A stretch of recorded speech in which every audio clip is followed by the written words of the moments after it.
Hi, my name is Siddarth Jandhyala. And my name is Pranav Penmatcha.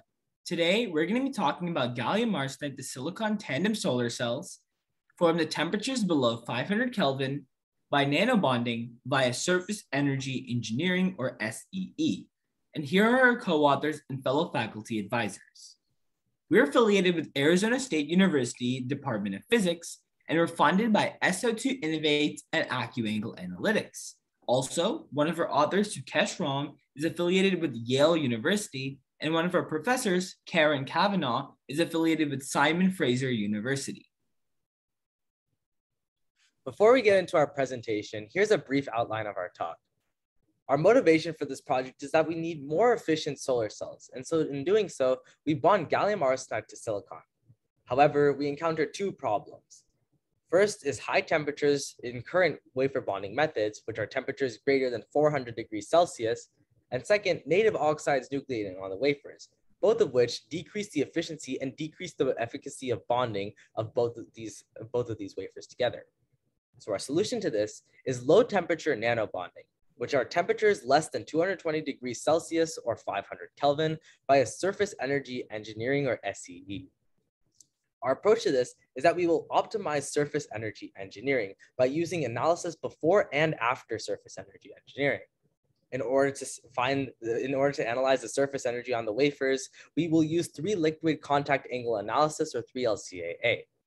Then, to measure the oxygen coverage and the surface chemistry, we will use ion beam analysis and X-ray photoelectron spectroscopy. Then after nanobonding, we will image the bonded interface using surface acoustic imaging. In our results, we will try to find if we actually modify the surface energies to become far from equilibrium states. And with XPS and IBA, we will try to find if there are 2D complementary precursor phases on gallium arsenide and silicon, and if we actually reduce the oxygen monolayers on both of these wafers.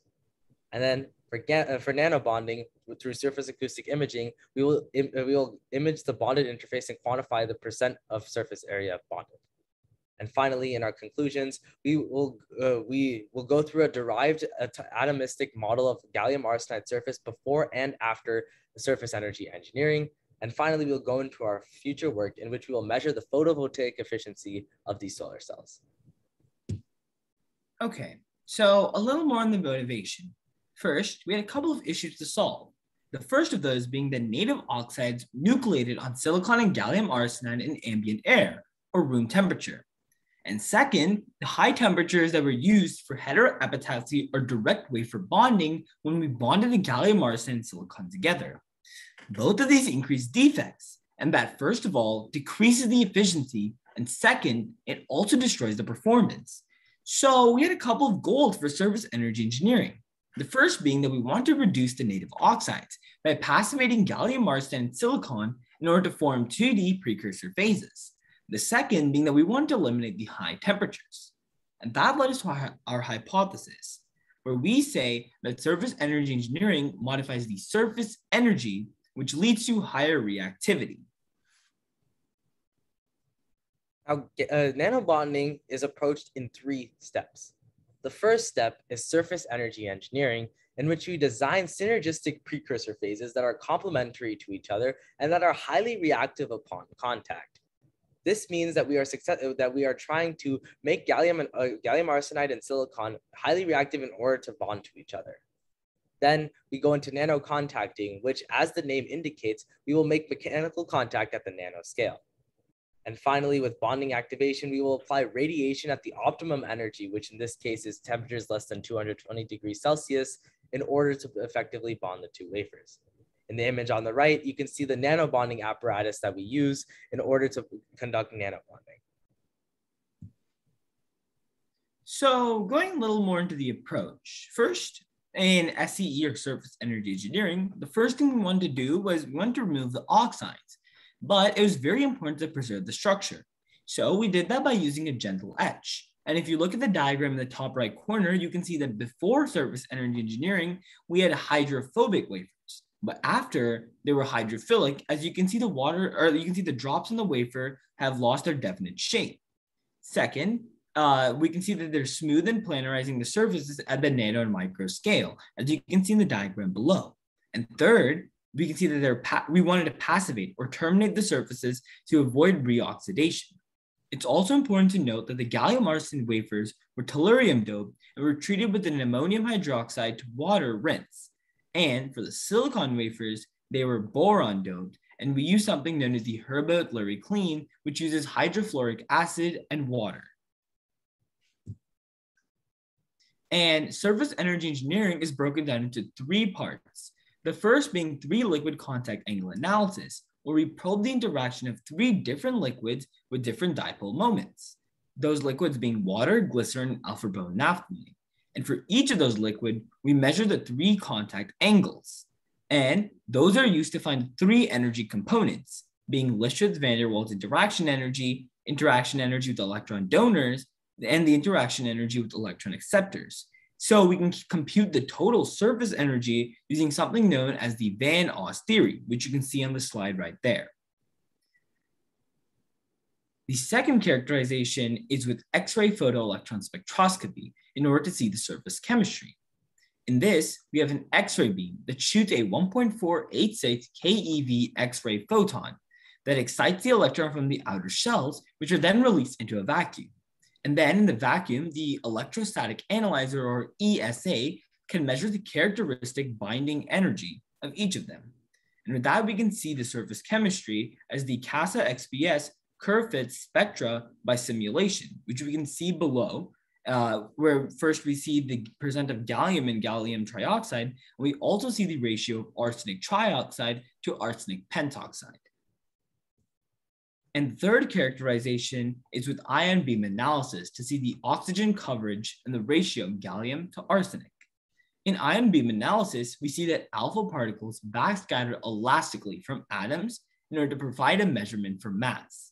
Also, in high resolution ion beam analysis, we combine 111 ion channeling, which is shot at an incident angle of 54.75, which is paired with nuclear resonance in order to give us a value for the signal to noise ratio.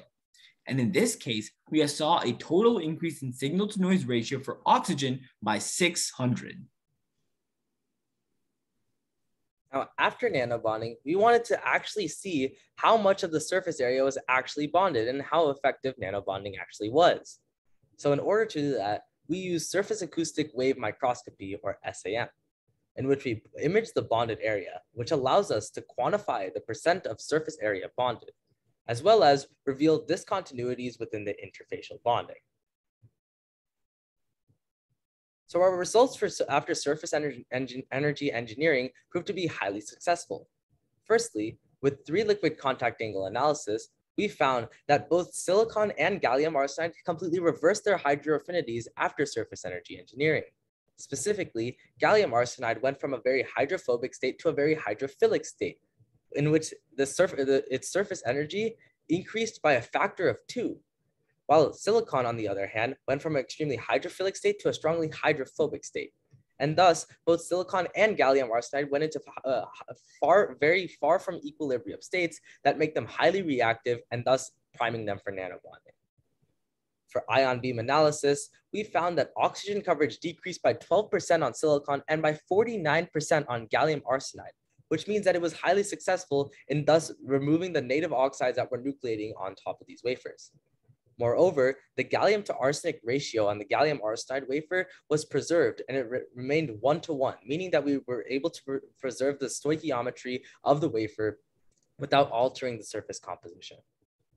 And finally, XPS showed us that there was 2 times more gallium oxides than arsenic oxides, and arsenic pentoxide decreased by 13.5%, while arsenic trioxide increased by 13.5%, ultimately meaning lower oxidation levels, and thus more dangling bonds, allowing for better bonding between gallium arsenide and silicon.